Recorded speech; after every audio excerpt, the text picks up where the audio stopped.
ہندوستان کا ایک بڑے نام والا چھوٹا سا شہر علی گڑھ، وہی علی گڑھ جہاں قائم ہے بابائے قوم سر سید کا چمن AMU۔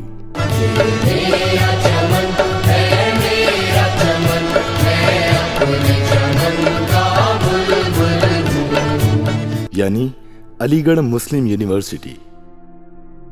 وہ یونیورسٹی جو علم کی چاہت رکھنے والوں کی آنکھوں کا خواب ہے، وہ یونیورسٹی جو وہاں کے اسٹوڈنٹس کے لیے زندگی کا دوسرا نام ہے، وہ یونیورسٹی جو AMU الومنائی کی بچھڑی ہوئی محبوبہ ہے، وہ محبوبہ جس کے قصے وہ اپنی نئی نسل کو سناتے سناتے نہیں تھکتے۔ اور ایسا ہو بھی کیوں نہیں، کیونکہ یہاں پڑھنے والوں کی نظر میں دنیا میں صرف دو ہی طرح کے اسٹوڈنٹس ہوتے ہیں، ایک وہ جو AMU سے پڑھتے ہیں اور دوسرے وہ جو کہیں اور سے پڑھتے ہیں۔ خیر، ہم بھی بے شمار خواہشیں اور گھر سے جدائی کے آنسو لیے آ پہنچے خوابوں کے شہر علی گڑھ۔ کہتے ہیں اگر آپ کو خواب دیکھنے نہیں آتے تو پھر علی گڑھ آپ کے لیے نہیں ہے، اور انہی خوابوں کے درمیان علی گڑھ کب اپنا دوسرا گھر بنتا گیا یہ پتہ ہی نہیں چلا۔ یہاں کی علم و ادب اور محبت بھری فضا کسی کو بھی جیت لینے کے لیے کافی ہے۔ یہاں کی روایتیں، یہاں کی دوستیاں اور یہاں کے سینئرز کی مدد کبھی گھر سے دور ہونے کا احساس ہی نہیں ہونے دیتی۔ اب چاہے رمضان میں رمیش کا راشد کو سحری کے لیے فکر سے اٹھانا ہو، یا راشد کا رمیش کے لیے افطار سے پہلے افطاری نکال کر رکھ دینا، یہ علی گڑھ کے سوا اور کہاں ملتا ہے۔ دوستوں کے ساتھ دیر رات تک ڈھابے پر چائے کے ساتھ گپ شپ ہو، یا کسی فنکشن میں چپ چاپ دوستوں کے کپڑے اور جوتے پہن کر نکل جانا، شیروانی پہن کر چلتے ہوئے خود پر فخر محسوس کرنا ہو، یا گھر سے دیری سے پیسے آنے تک کینٹین والے چاچا سے ادھار کھانا، کیمپس میں انجان لڑکیوں کو سلام کر کے جواب مل جانے پر کئی راتوں کی نیند کا اڑ جانا ہو، یا جواب نہ ملنے پر دوستوں کا بے انتہا مذاق اڑانا۔ اگر یہ سب نہیں کیا تو پھر علی گڑھ آنے کا کیا فائدہ؟ نمائش کے دنوں میں پڑھائی سے زیادہ نمائش جانے کی تیاریاں ہوں، یا لڑکیوں کو دیکھ کر تیز بائک چلانا، ہاسٹل کی پانی سے پتلی دال والا کھانا ہو، یا دوستوں کے حصے کا میٹھا چھین کر کھا جانا، کینٹین پر کسی کو دیکھنے کے لیے جوس پینے کے بہانے سے جانا ہو، یا نوٹس بنانے کے بہانے کسی کے دل میں جگہ بنانے کی کوشش، چھوٹی چھوٹی باتوں پر انتظامیہ کے خلاف دھرنا دینا ہو، یا اسٹوڈنٹس یونین الیکشن میں دن رات کا ہڑدنگ، ان سب کے بنا علی گڑھ کو جینا ممکن ہی نہیں۔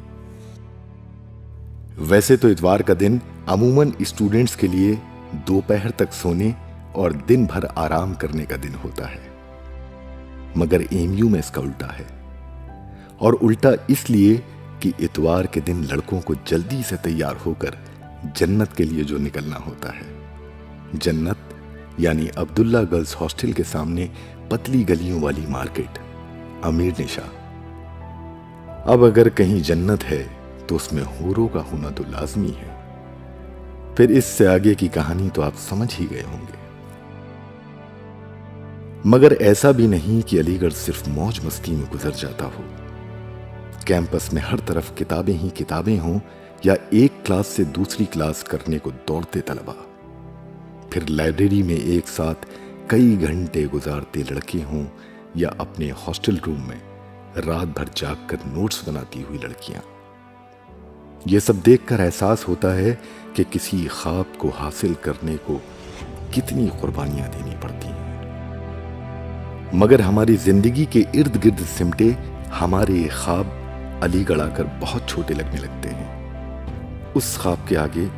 جو سر سید نے دیکھا تھا۔ وکٹوریا گیٹ کے سامنے کھڑا میں سوچ رہا ہوں وہ آنکھیں کیسی ہوں گی جنہوں نے علی گڑھ کا خواب دیکھا تھا، AMU کا خواب، یعنی ایک پوری قوم کا خواب جو نسل در نسل آگے بڑھتا جاتا ہے۔ وہ خواب جس کی منزلوں کا کوئی آخر نہیں ہے، اور یہ ایشیا کی سب سے بڑی مولانا آزاد لائبریری دیکھ رہے ہو؟ بظاہر تو اس کے دروازے کا راستہ 30 میٹر دور اس فوارے تک ہی جاتا ہے، لیکن اس راستے سے گزرنے والے امریکہ، یورپ، مڈل ایسٹ سے لے کر دنیا کے ہر کونے تک جاتے ہیں، اور ان کے کارنامے تو چاند تک جاتے ہیں۔ ہاں، مگر کچھ بدنصیب ایسے بھی ہوتے ہیں جو روز اس راستے سے گزرتے تو ہیں مگر اپنا راستہ نہیں پہچان پاتے۔ کیا آپ جانتے ہیں میں یہ سب آپ کو کس لیے بتا رہا ہوں؟ اس لیے کہ کل بیرون ملک سے میرے جاب سلیکشن کی خبر آئی ہے۔ مجھے مبارکباد دینے والوں کی قطار لگی ہے۔ گھر میں امی ابو خوشی سے جھوم رہے ہیں، بہنیں میرے لیے لذیذ کھانے بنانے میں مشغول ہیں۔ سب کو انتظار ہے جلدی سے میرے گھر پہنچنے کا، اور ایسا ہونا لازم بھی ہے، کیونکہ آج میرے اور میرے اپنوں کے سجائے خوابوں کے مکمل ہونے کا دن جو ہے۔ مگر کسی کو یہ خبر کہاں کہ آج میرے اندر چھائی ہے ایک گہری خاموشی، وہ خاموشی جو یادوں کے طوفان کے اٹھنے سے پہلے کی ہے،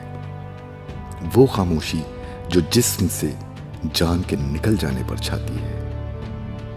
میرے ارد گرد امڑ آیا ہے میرے ماضی کا ہجوم، جیسے مجھے پکار رہے ہوں یہ سارے در و دیوار، جیسے میرے قدموں سے لپٹ گئے ہوں میرے چمن کے راستے، جیسے یہ کتابیں، یہ کرسیاں آج بے وفا کہہ رہی ہوں مجھے، جیسے یہ سرسراتی ہوا مجھے واپس نہ جانے کو منا رہی ہو۔ میری آنکھوں میں تیر رہے ہیں وہ چہرے